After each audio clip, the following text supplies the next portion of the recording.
अल्लाह के सच्चे नबी फरमा रहे हैं। और ये बात सुनना और ध्यान से सुनना, बहुत गौर से सुनना। बहुत देर तक आपको इम्तिहान में नहीं रखेंगे, मुख्तसर में, लेकिन ये किसी के दिल की आवाज है, ये किसी के दिल की सदा है। ऐ मेरी कौम के जवानों, सोचो तो सही, अल्लाह अकबर, जहन्नम की आग पर कोई लेटा हो और उसके सर पे बड़ा पत्थर मारा जा रहा हो। अल्लाह के रसूल बयान कर रहे हैं, अल्लाह के सच्चे नबी बयान कर रहे हैं, अल्लाह अकबर, ये इतने सच्चे हैं। सच्चे तो दुनिया में बहुत आए, लेकिन मेरे नबी इतने सच्चे हैं जिनकी सच्चाई की गवाही उनके दुश्मन भी देते हैं। दुश्मन भी जिसे सादिकुल वादुल अमीन कहते हैं, जिसकी सच्चाई की गवाही अल्लाह तबारक व तआला देता है। अल्लाह अकबर, जरा गौर तो करें, यकीनन आपको मालूम नहीं है, इसलिए आप कहीं और जा रहे हैं।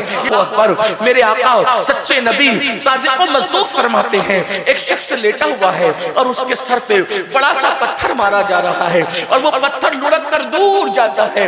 वो बंदा उसको उठा के लाता है तो पत्थर से जो सर कुचला गया था, वो शारहीन फरमाते हैं, सर वो पत्थर से जब कुचला जाता था तो वो सर ऐसे पिस जाता था जैसे चने पे हथौड़ा मारने से चना पिस जाता है, वैसे वो पत्थर मारने से सर पिसता है। और आप इसका अंदाजा कर सकते हैं, पढ़े लिखे लोग हैं, सूझबूझ वाले लोग हैं, जब सर से पत्थर टकराता है तो सर की कैफियत क्या होती है। लोग हेलमेट लगाकर सफर इसलिए करते हैं, हाथ पे चोट आएगी तो चलेगा, पैर पे चोट आएगी तो चलेगा, जिस्म पे चोट आएगी तो चलेगा, लेकिन सर बचा लो, इसलिए कि हाथ पैर पे सीने पे कहीं भी चोट आ गई तो जिंदा रहने के इम्कानात बाकी रहेंगे, लेकिन अगर सर पे चोट आ गई तो जिंदा रहने के इम्कानात खत्म हो जाएंगे। अल्लाह अकबर, इसलिए लोग हेलमेट लगाते हैं। हमारी हुकूमत की तरफ से बड़ी पाबंदी हेलमेट के लिए, बहुत अच्छी बात है, लगाना चाहिए, लेकिन सोचो मेरे भाइयों, अल्लाह के सच्चे नबी सादिक व मसदूक फरमाते हैं, सर कुचला जाता है और उसकी कैफियत शारहीन क्या बयान कर रहे हैं, जैसे चने पे हथौड़ा मारने से चना पिस जाता है, उसी तरह सर कुचला जा रहा है। और सर कुचलने के बाद वहां मौत नहीं आनी है किसी को, वहां ना जीने दिया जाएगा ना मरने दिया जाएगा। अल्लाह अकबर, क्या दर्दनाक सूरत हाल है। अल्लाह अकबर, आका फरमाते हैं, पत्थर लुढ़क कर जाता है, सर फिर दुरुस्त कर दिया जाता है, फिर पत्थर मारा जाता है, फिर वो वैसे ही पिस जाता है, फिर पत्थर लुढ़क कर जाता है, फिर लाया जाता है, सर वैसे ही पिस जाता है। मेरे आका फरमाते हैं, मैंने जिब्रील से पूछा, ऐ जिब्रील, ये कौन लोग हैं और उनको ये दर्दनाक अज़ाब क्यों दिया जा रहा है। तो जिब्रील अमीन अर्ज़ करते हैं, या रसूल अल्लाह सल्लल्लाहु अलैहि वसल्लम, ये लोग नमाज नहीं पढ़ते थे दुनिया में, इसलिए इनका ये हाल है। अल्लाह अकबर, मेरे भाइयों, आपसे पूछना चाहता हूँ, आप लोग 4 घंटे से, कोई 5 घंटे से, कोई 3 घंटे से इस जलसे में बैठा हुआ है, लेकिन आपसे पूछता हूँ, कितने शौक से जलसे में आते हो, जलसे घंटों चलते बैठते हो, अल्लाह अकबर, लेकिन नमाज पढ़ने में कितना टाइम लगता है, सिर्फ 10 मिनट का टाइम लगता है। एक वक्त की नमाज में सिर्फ 10 मिनट का टाइम, और अगर पांचों वक्त पढ़ने तो सिर्फ 50 मिनट का टाइम लगता है। अब आप मुझे बताएं, 50 मिनट ना निकालने वालों, कितने दर्दनाक अज़ाब की तरफ तुम जा रहे हो, कितने दर्दनाक अज़ाब को चैलेंज कर रहे हो, कितने दर्दनाक अज़ाब को आवाज दे रहे हो। और फिर सुन लो, कोई बचाने वाला नहीं है, इमाम आवाज दे रहे हैं, उनके सिवा रज़ा कोई हामी नहीं जहां। गुज़रा करे पिसर पे, पिसर कहते हैं बेटे को, गुज़रा करे पिसर पे, पिदर को खबर ना हो, पिदर कहते हैं बाप को, बाप को भी खबर नहीं होगी। और सुन लो, बचाने वाली एक बात है, वो मुहम्मदुर रसूलुल्लाह की जात है। अब उनकी हदीस सुनो, आका इरशाद फरमाते हैं कि जिसने जानबूझ के नमाज छोड़ दी, क़यामत के दिन उसके साथ मेरा कोई वादा नहीं। अल्लाह अकबर, धोखे में मत रहना, अल्लाह के रसूल ने आगाह कर दिया, हुजूर अलैहिस्सलाम ने आगाह कर दिया, उनके साथ मेरा कोई वादा नहीं है। जो नमाज छोड़ देते उनके साथ आका फरमाते, मेरा कोई अहद नहीं है, कोई वादा नहीं है। मस्जिदों को वीरान करने वालों, मस्जिदों से कोसों दूर भागने वालों, बताओ क्या ये अजाब हमसे बर्दाश्त हो सकेगा?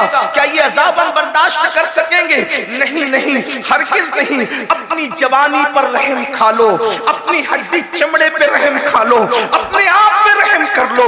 मैं आपसे किसी और के लिए रहम की भीख नहीं मांग रहा हूं, मैं आपसे आपके लिए रहम की भीख आपसे मांग रहा हूं। नहीं बर्दाश्त कर सकेंगे। ये दुनिया चंद साल की है, ये दुनिया में चंद दिन जीना है, फिर मौत है। रूह का रिश्ता जिस्म से टूट जाएगा मेरे भाइयों, मर जाओगे, मौत आनी है, हक है, मौत बरहक है, मौत से किसको रुस्तगारी है। आज वो, कल हमारी बारी है। मरना चाहोगे तो भी मौत आएगी, नहीं मरना चाहोगे तो भी मौत आएगी। मैं आज सिर्फ आपसे ये अर्ज करना चाहता हूं, नमाजी बन जाओ। सिर्फ आज एक बात पर अहद कर लो, नमाज पढ़े। 10 मिनट का टाइम।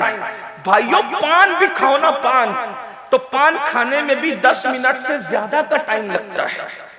पान खाने के लिए भी 10 मिनट से, नमाज के लिए तो पान खाने से भी कम टाइम में नमाज हो जाती है। सिर्फ 10 मिनट, 10 मिनट दीजिए और जहन्नम से बच जाइए। 10 मिनट दीजिए और मुसीबतों से बच जाइए। 10 मिनट दीजिए और अल्लाह के अज़ाब से बच जाइए। यकीन जानिए, जिस दिन तुम मस्जिद के करीब आओगे, वो दिन दुनिया की खुशियों का दिन भी होगा और आखिरत में निजात का दिन भी होगा। इसलिए कि मैं अपनी तरफ से नहीं कह रहा हूं, इंसान की फितरत है। जब इंसान को कहा जाता है ये काम करो, ये काम करो, तो इंसान पूछता है इस काम का रिजल्ट क्या है, नतीजा क्या है, यही तो पूछता हूं। कुरान कहता है अल्लाह अकबर, इस्लाम कहता है कि जब अजान होती है तो क्या कहा जाता है, हय्या अलस सलाह, आओ नमाज की तरफ। तो दिमाग में सवाल पैदा हो सकता है, नमाज पढ़ेंगे तो क्या रिजल्ट मिलेगा, क्या मिलेगा रिजल्ट? तो फौरन मस्जिद कहता है हय्या अलल फलाह। ये बात मस्जिद ही से कही जाती है। नमाज पढ़ना तुम्हारा काम है और कामयाबी अता करना नमाज जिसकी पढ़ी जा रही है उसका दिलो जब्बार की तरफ है। जब तक मुसलमान मस्जिद में आकर के नमाज पढ़ता रहेगा, उसको फलाह मिलती रहेगी, कामयाबी मिलती रहेगी। मुसलमानों, तुमने जंगों में भी नमाज नहीं छोड़ा, तुमने फाके में भी नमाज नहीं छोड़ा, तुमने मुसीबतों में भी नमाज नहीं छोड़ा, तुमने दरियाओं के सफर में भी नमाज नहीं छोड़ा। तुम्हारी कैफियत ये थी, दिया ने कभी यूरोप के कलीसियाओं में और अफ्रीका के तपतियों में, सहराओं में दशत तो दशत है, दरिया भी ना छोड़े हमने, पहले सुल्तान में दौड़ा दिए घोड़े। नारे तकबीर, नारे रिसालत, पैगाम इस्लाम। जब तक नमाज पढ़ते रहे रोजी के लिए तुम कभी परेशान नहीं थे। जब तक नमाज पढ़ते रहे बेटी के रिश्ते के लिए तुम कभी परेशान नहीं थे। जब तक तुम नमाज पढ़ते रहे अल्लाह अकबर, तुम कभी किसी से मुसीबतों का शिकवा नहीं करते थे। इसलिए कि अल्लाह की चौखट पे सबके मसाइल का हल है, अपने मसले का हल क्यों नहीं होगा? बड़ी माजरत के साथ जब से अल्लाह का दर छोड़, याद रखना अल्लाह का दर जिस दिन से छोड़ा, जिस दिन से अल्लाह का दर छोड़ा, दुनिया अपनी दुश्मन बन गई। एक बात याद रखना, ये दुश्मन वो दुश्मन, वो दुश्मन अपनी जगह है। इंसान जब नमाज छोड़ देता है तो अल्लाह खुद इंसान को अपना दुश्मन बना लेता है। अल्लाह, आप इतना याद रखें। इसका मतलब अगर दुनिया में, तवज्जो करें, अगर दुनिया में फिरौन की हुकूमत ना भी हो, सुलेमान अलैहिस्सलाम की हुकूमत हो और तुम नमाज छोड़ो, तो तुम्हारे साथ यही किया जाएगा जिसके तुम हकदार। अल्लाह, इतना याद, ये जुमला बहुत कीमती। घर जाकर इस जुमले पे सोचना, अगर हुकूमत फिरौन की ना हो, फिरौन को हुकूमत में न लाया जाए, सुलेमान अलैहिस्सलाम की हुकूमत हो, तो भी तुम्हारे साथ होना वही जिसके तुम मुस्तहिक हो। क्यों? इसलिए कि जो नमाज छोड़ दे, अगर इस्लामी हुकूमत हो तो क्या किया जाएगा? पूछो। नमाज छोड़ने वाले की इस्लामी हुकूमत में क्या पोजीशन है, वो उलमा से पूछो ना, क्या उसकी पोजीशन है? कम से कम इमाम आजम का फतवा यह है कि उसको जेल में डाला जाए। जी, जिस इमाम आजम अबू हनीफा रहमतुल्लाह अलैह के मुक़ल्लिद हो, अभी इमाम शाफ़िई का मसलक तो मैंने बयान ही नहीं किया और मैंने वो बयान भी नहीं किया, लेकिन आपसे अर्ज करना चाहता हूं, अभी मैंने गौसे पाक का मसलक भी बयान नहीं किया, वो भी मैंने बयान नहीं किया। आपने मैंने इमाम मालिक का मसलक बयान नहीं किया, वो भी बयान नहीं करना, लेकिन आपसे पूछता हूं अपने इमाम की। आज मेरे इमाम आजम अबू हनीफा की शहादत का दिन गुजरा। आप तो हम तो इतने गाफिल है कि जिसके फतवे पर नमाज पढ़ते हैं उसके भी इतने एहसान फरामोश हो गए कि उनका दिन भी आप मनाने की सुन्नियों को तौफीक नहीं। इल्ला माशाअल्लाह, बहुत माजरत के साथ सही फरमाया। बल्कि अगर पूछ लेना कि इमाम आजम की शहादत का दिन कौन सा था तो हमारे बच्चों को पता नहीं। बहुत माजरत के साथ जान बख्शियों पे जुमला कह दूं, गली के नंगे धड़ंगे पीरों का उर्स तो तुम्हें याद है, और जिसने इतना एहसान किया, फिक़ह को मुदव्वन किया, जिसके मसलक और फतवे पर अमल करते हुए हम नमाजें पढ़ते, रोजा रखते, हज करते हैं, आज उस इमाम का दिन इतने सन्नाटे में गुजर जाता, पता ही नहीं लोगों को। कौन है इमाम आजम? 100 मरतबा खुदा को ख्वाब में देखने वाली हस्ती, जिसने 100 बार अल्लाह का दीदार किया ख्वाब में। सुभान अल्लाह। ये बात मैं अपनी तरफ से नहीं कह रहा हूँ, खैरातुल एहसान के अंदर ये बात लिखी हुई है कि हमारे इमाम आजम को हनीफा ने 100 बार अल्लाह का दीदार कैसे किया, ये तो दीदार करने वाला जाने। लेकिन सोचो, यही मसला हमारे उलमा बयान करते, इसीलिए अल्लाह का दीदार अहले सुन्नत के नजदीक ख्वाब में जायज है। अल्लाह को कोई दुनिया में माथे की आंख से नहीं देख सकता, लेकिन ख्वाब में खुदा का दीदार मुमकिन है। ये हमारे उलमा मसला बयान करते हैं। बारे शरीयत भी आप उठा करके देख लें, सबे सनाबिल शरीफ भी आप उठा करके देख लें, इसी तरह खैरातुल एहसान उठा करके आप देख लें, आपको पता चलेगा। सोचो तो कितना बड़ा वली, कितना बड़ा वली, कितना बड़ा वली, अरे कितना बड़ा वली, दाता अली हुजवेरी का इमाम, दाता अली हुजवेरी का इमाम आजम है, गरीब नवाज का इमाम आजम है, साबिर कलियत का इमाम आजम है, महबूब इलाही का इमाम आजम है, अल्लाह अकबर कुतुबुद्दीन बख्तियार काकी का इमाम आजम है, और हम सुन्नियों के इमाम आला हजरत का इमाम भी जिंदाबाद जिंदाबाद। बड़े भूल गए इतने। बात यही है कि हमने किस एहसान करने वाले का एहसान रखा है जो इनका रखा है। बहुत माफी के साथ 2 शाबानुल मुअज्जम को आपको मनाना चाहिए।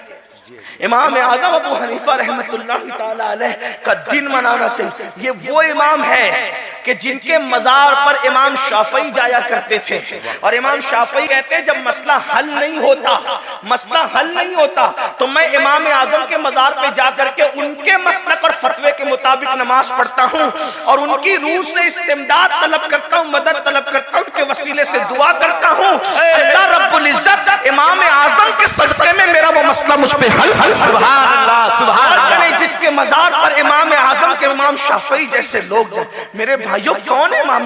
बहरहाल इमाम आजम की बात चल गई। अर्ज क्या कर रहा था, कम से कम इमाम आजम का फतवा बेनमाजी के लिए क्या है, उसको कैद में रखा, जेल में डाला जाएगा, जेल में डाला जाएगा। किसको? बेनमाजी को। इसका मतलब यह है कि अगर हुकूमत किसी मुस्लिम ताजदार की भी हो और इस्लामी नुक्ता नजर से तुम नमाज नहीं पढ़ोगे तो जेल में पहले तुम्हें डाला जाएगा। आज जेल से डरते हो, क्यों जेल में डाले जा रहे? मुसलमानों की हुकूमत में भी जेल में डाले जाओगे, नमाज नहीं पढ़ते।